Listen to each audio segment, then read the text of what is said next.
નમસ્કાર વિદ્યાર્થી મિત્રો, હું અજય પરમાર આપનું હાર્દિક સ્વાગત કરું છું. મિત્રો, આજે આપણે ધોરણ 10 વિષય સામાજિક વિજ્ઞાનમાં ચેપ્ટર નંબર 8 કુદરતી સંસાધનો વિશેની વાત કરીશું. મિત્રો, ગયા વિડીયોમાં આપણે જે કુદરતી સંસાધનો છે એ સંસાધનોના પ્રકારો અને એની ઉપયોગિતા વિશેની વાત કરી હતી. શું કરી હતી? પ્રકારો અને એની ઉપયોગિતા વિશેની વાત કરી હતી. ઉપયોગિતામાં આપણે જોયું હતું કે ખોરાક તરીકે, ત્યારબાદ શું હતું? એક હતું ખોરાક તરીકે, ત્યારબાદ બીજું આપણે જોયું હતું કાચા માલ તરીકે. શું જોયું હતું? કાચા માલ તરીકે. અને ત્રીજું શું હતું? તો સંસાધન શક્તિ. સંસાધન શું જોયું હતું? તો સંસાધન શક્તિ અથવા તો ઈંધણ તરીકે એનો ઉપયોગ થતો હતો. ત્યારબાદ આપણે પ્રકારો જોયા હતા. તો પ્રકારો 3 હતા. એક શું હતું? તો માલિકીની દ્રષ્ટિએ. એક શું હતું? માલિકીની દ્રષ્ટિએ. બીજું હતું તો વિતરણ ક્ષેત્રની દ્રષ્ટિએ. અને ત્રીજું શું હતું? તો ત્રીજું હતું પ્રાપ્યતાની દ્રષ્ટિએ. તો આ આપણે પ્રકારો એના જોયા હતા. આજે આપણે એ જે કુદરતી સંસાધનો છે એનું સંરક્ષણ શા માટે જરૂરી છે અને જમીન નિર્માણમાં આપણે બેઝિક માહિતી મેળવીશું કે જમીન નિર્માણ શું છે અને એના પ્રકારો કયા કયા છે એના વિશેની માહિતી મેળવીશું. તો ચાલો જોઈએ આપણે સૌપ્રથમ કે સંસાધનોનું આયોજન અને સંરક્ષણ. તો આપણે જોયું હતું જે આપણે પ્રાપ્યતાને આધારે આપણે એના ભાગ જોયા હતા. પ્રાપ્યતાને આધારે કેટલા પ્રકાર હતા? તો 2 પ્રકાર હતા. એક હતા પુનઃ પ્રાપ્ય અને બીજું શું હતું? તો પુનઃ અપ્રાપ્ય. બીજું શું હતું? પુનઃ અપ્રાપ્ય. ઓકે, પુનઃ પ્રાપ્ય એટલે શું હતું? તો ફરીથી આપણને મળી શકે એવા હતા. શું હતું? તો ફરીથી મળી શકે એવા હતા. અને અપ્રાપ્ય એટલે કે ફરીથી મળવું શું હતું? થોડું મુશ્કેલ હતું. શું હતું? થોડું મુશ્કેલ હતું. તો આના જ માટે આપણે શું કરવાનું છે? તો એ જે સંસાધનો છે એનું આયોજનપૂર્વક ઉપયોગ કરવાનો છે અને એનું સંરક્ષણ કરવાની આપણને જરૂર પડે છે. આ ફરીથી મળી શકે છે તો એનો મતલબ એવું નથી કે એનો આપણે બેફામ ઉપયોગ કરવો જોઈએ. એનો પણ આપણે જ્યાં જરૂરિયાત છે એ જરૂરિયાત પ્રમાણે જ ઉપયોગ કરવો જોઈએ. હવે આપણે વધુ પડતો કોલસાનો ઉપયોગ કરી નાખીએ અને કોલસો ખૂટી જાય તો ભવિષ્યમાં એવું બની શકે કે આપણે બીજા દેશ પાસેથી કોલસો શું કરવો પડે? આયાત કરાવવો પડે. અને જેના કારણે આપણે વધુ પ્રમાણમાં શું કરવું પડે? મૂડીરોકાણ કરાવવું પડે. માટે આ જે સંસાધનો છે એ સંસાધનોનું આયોજનપૂર્વક ઉપયોગ કરવો જોઈએ અને એનું સંરક્ષણ કરવું એ પણ આપણી શું છે? એક નૈતિક ફરજ બની આવે છે. માનવીની જરૂરિયાતો કેવી છે? અમર્યાદિત છે. માનવીની જરૂરિયાતો કેવી છે? અમર્યાદિત છે. એટલે કે એક જરૂરિયાત પૂર્ણ થાય તરત જ બીજી જરૂરિયાત શું થઈ જાય છે? ઉદ્ભવે છે. એટલે કે અમર્યાદિત જરૂરિયાતો સામે એના જે સંતોષવાના જે સાધનો છે અથવા તો જે કુદરતી સંસાધનો છે એ કેવા છે? મર્યાદિત છે. હવે તમે સમજી શકો છો કે અમર્યાદિત જરૂરિયાત સામે મર્યાદિત સાધનો હોય તો એનો ઉપયોગ શું કરવો પડે? તો આયોજનબદ્ધ એનો ઉપયોગ કરવો પડે. છેલ્લા 100 વર્ષોમાં માનવી દ્વારા વિજ્ઞાન અને તકનીકી ક્ષેત્રે થયેલા અસાધારણ વિકાસથી અને ભયંકર વસ્તી વિસ્ફોટથી સંસાધનોનો વપરાશ ખૂબ જ વધી ગયો છે. હમણાં જ આપણે જોયું કે વસ્તી એટલી બધી વધી ગઈ છે અને એટલા બધા વિજ્ઞાનના જે નવા સંશોધનો થયા છે જેના કારણે આજે કુદરતી સંસાધનો છે એનો વપરાશ ખૂબ જ વધી ગયો છે. અને જેના કારણે ઘણા બધા પર્યાવરણીય કેવા? તો પર્યાવરણીય મુશ્કેલીઓ પણ ઉદ્ભવતી જોવા મળે છે. પ્રદૂષણ વધી ગયું છે. શું થયું છે? પ્રદૂષણ, જેની અંદર હવાનું પ્રદૂષણ, અવાજનું પ્રદૂષણ વગેરે પ્રદૂષણોમાં પણ શું જોવા મળે છે? વધારો જોવા મળે છે. આ પરિસ્થિતિને જો ગંભીરતાથી નહીં વિચારીએ તો ભવિષ્યમાં તેના માઠા પરિણામો ભોગવવા પડશે. અત્યારે હાલમાં પણ આપણે ભોગવી જ રહ્યા છીએ. ભવિષ્યમાં નહીં પરંતુ હાલમાં પણ એની શરૂઆત થઈ ગઈ છે. એટલે કે જે સંસાધનો છે એ સંસાધનોનો યોગ્ય આયોજનપૂર્વક ઉપયોગ થવો જોઈએ. એટલે જ તો ભવિષ્યની પેઢીઓ માટે સંસાધનનું સંરક્ષણ કરવું એ આપણા સૌની ફરજ છે. કે ભવિષ્યમાં જે સંસાધનો છે એ સંસાધનો જ નહીં હોય તો એ લોકો ઉપયોગ શેનો કરશે? માટે એ સંસાધનોનું આપણે શું કરવાનું છે? રક્ષણ કરવાનું છે. અને સંસાધનોનું સંરક્ષણ કરવું એટલે સંસાધનોનો વિવેકપૂર્વક ઉપયોગ કરવો. સંસાધનનું સંરક્ષણ કરવું એટલે એવું નથી કે કોલસાને લઈને એને એક જગ્યાએ સ્ટોર કરી દેવાનો. આપણી પાસે ધાતુ છે તો ધાતુને એક જગ્યાએ સ્ટોર કરી દેવાની. એનો ઉપયોગ કરવાનો, પરંતુ કઈ રીતે કરવાનો છે? વિવેકપૂર્ણ, આયોજનબદ્ધ એનો ઉપયોગ કરવો. એ જ શું છે? એ જ એનું સંરક્ષણ ગણવામાં આવે છે. સંરક્ષણ શબ્દ છે એનો સીધો સંબંધ સાધનોની અછત સાથે જોડાયેલો છે. સંરક્ષણનો શબ્દ છે એ સીધો જ કોની સાથે જોડાયેલો છે? તો સંસાધનો અથવા તો જે સાધનો છે એની અછત સાથે જોડાયેલો છે. વર્તમાનમાં જે રીતે દોહન થતું રહ્યું છે એ જ પ્રકારે સંસાધનોનું આડેધડ દોહન અને અવિવેકભર્યો વપરાશ જો ચાલુ રહેશે તો વિકાસ અને વર્તમાન જીવનના સ્તર જાળવી રાખવું લગભગ સ્વપ્નવત થઈ જશે. એટલે કે હાલમાં જે રીતે આપણે સંસાધનોનો ઉપયોગ કરીએ છીએ આડેધડ, આપણે અહીંથી પાંચ મિનિટનો રસ્તો હોય ને ત્યાં જવું હોય તો પણ આપણે તરત જ બાઇક લઈને જઈએ છીએ. તો એ બાઇકમાં જે સંસાધન છે, જે પેટ્રોલિયમ છે, એનો ઉપયોગ થાય છે. તો એનો અવિવેકભર્યો જો આપણે ઉપયોગ કરીશું અને એ જ રીતે જો ચાલુ રાખીશું તો આપણો જે વિકાસ છે એ વિકાસ વર્તમાન જીવનને તાળવી સ્તર જે છે એ જાળવી રાખવું લગભગ શું થઈ જશે? સ્વપ્ન થઈ જશે. શું થઈ જશે? સ્વપ્ન થઈ જશે. ઘણા બધા દેશો છે કે જે સાયકલિંગ માટે લોકોને પ્રોત્સાહિત કરે છે. તો એ રીતે જો નજીકનું સ્થળ હોય તો ત્યાંથી ચાલીને અથવા તો સાયકલ દ્વારા ત્યાં જવું વધુ ઉપયોગ ગણવું જોઈએ, હિતાવહ ગણવું જોઈએ. માટે જ શું કીધું છે કે સંરક્ષણનો શબ્દ એનો સીધો સંબંધ કોની સાથે છે? તો સંસાધનોની અછત સાથે જોડાયેલો છે. અને સંરક્ષણ એ શું છે? તો આપણા જે સંસાધનો છે એ સંસાધનોનો વિવેકપૂર્ણ ઉપયોગ. શું છે? તો વિવેકપૂર્ણ ઉપયોગ એ જ શું છે? તો એ જ આપણા સંસાધનોનું સંરક્ષણ ગણવામાં આવે છે. એટલે જ અહીંયા કહેવામાં આવે છે કે તે માટે તેનો વિવેકપૂર્ણ ઉપયોગ, તેનું સંરક્ષણ અને પુનઃ ઉપયોગી જેવી બાબતોમાં તેનો સમાવેશ કરવામાં આવે છે. જ્યારે કોઈ વૃક્ષ કે જીવના અસ્તિત્વ પર સંકટ હોય ત્યારે તે માટે ગોઠવેલા વ્યવસ્થાપનને તેનું સંરક્ષણ કહેવામાં આવે છે. એટલે કે કોઈ વૃક્ષ કે જીવના અસ્તિત્વ પર એનું સંકટ હોય તો તેના વ્યવસ્થાપન માટે ગોઠવેલા વ્યવસ્થાપનને શું કહેવામાં આવે છે? સંરક્ષણ કહેવામાં આવે છે.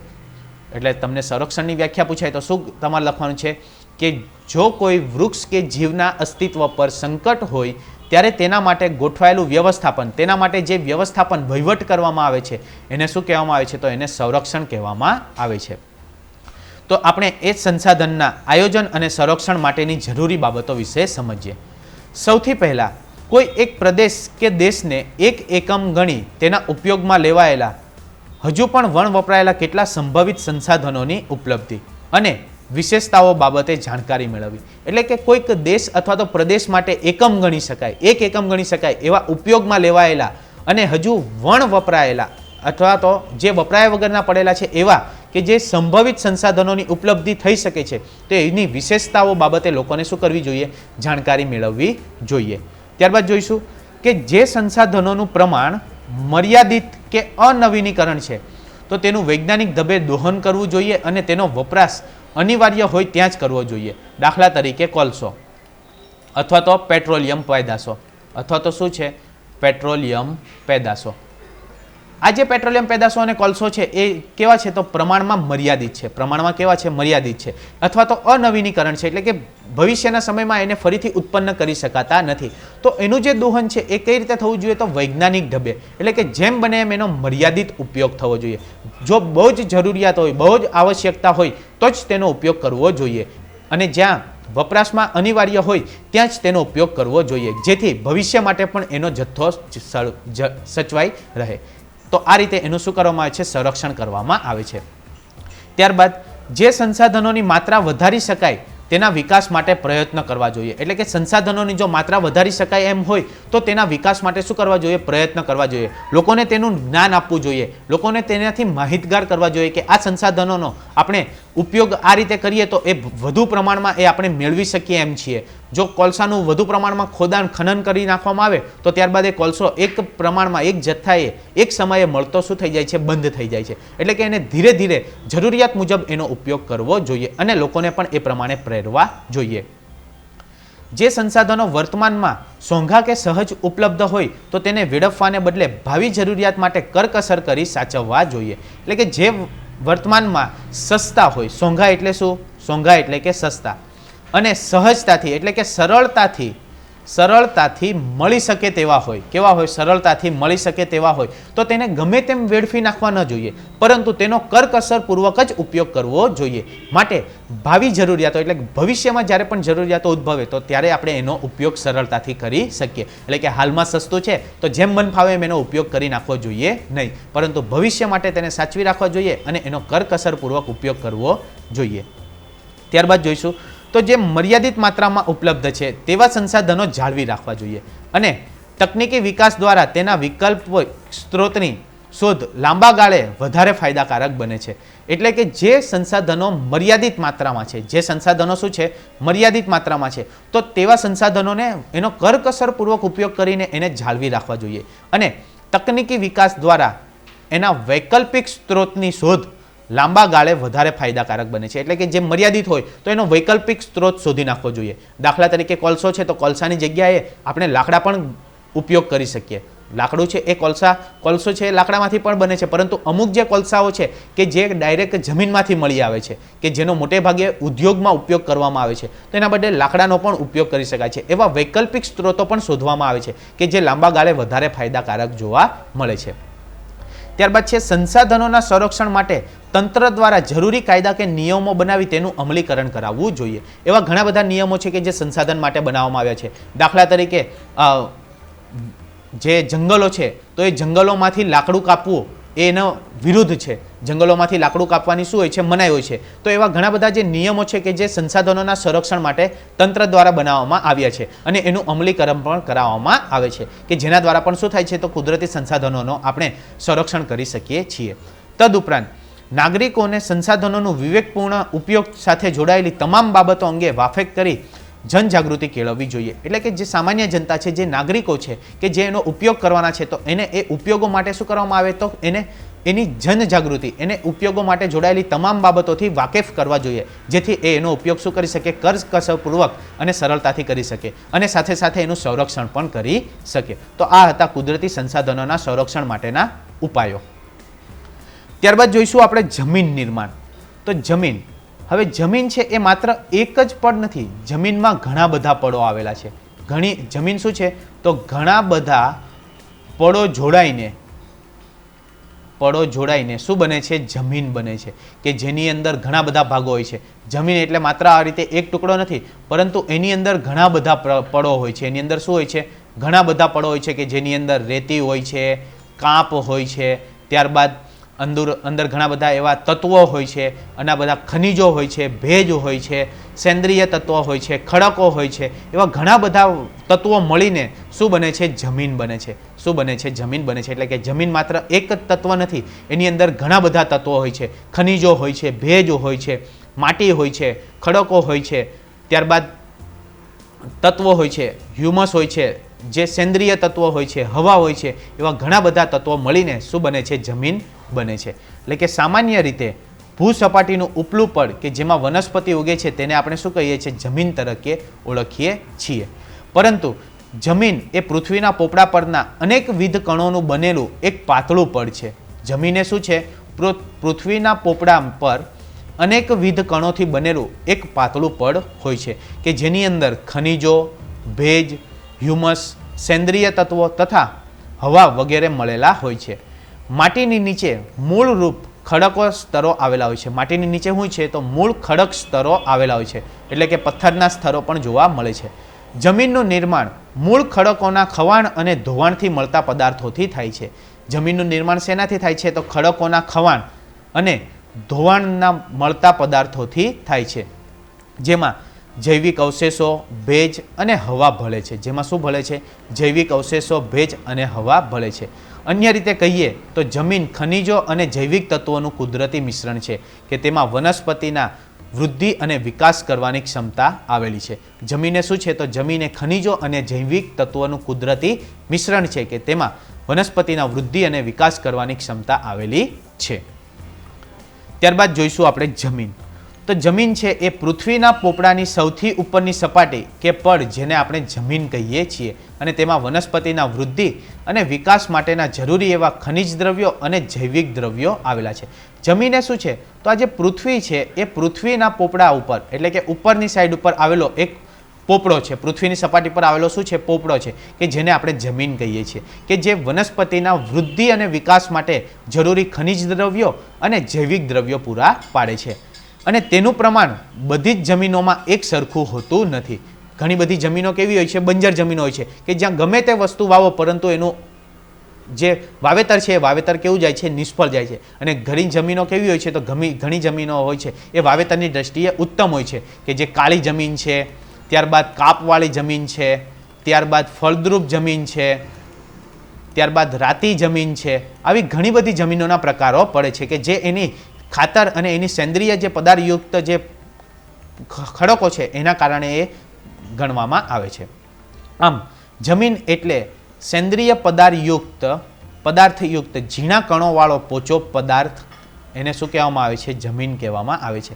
જમીન એટલે શું? તો સેન્દ્રિય પદાર્થયુક્ત ઝીણા કણોવાળા પોચા ખડક પદાર્થ, એને શું કહેવામાં આવે છે? જમીન કહેવામાં આવે છે. એટલે કે ભૂપૃષ્ઠ પરના મૃત ખડક અને વનસ્પતિ દ્રવ્યોના મિશ્રણથી બનતા અસંગઠિત પદાર્થોનું પડ કે સપાટી.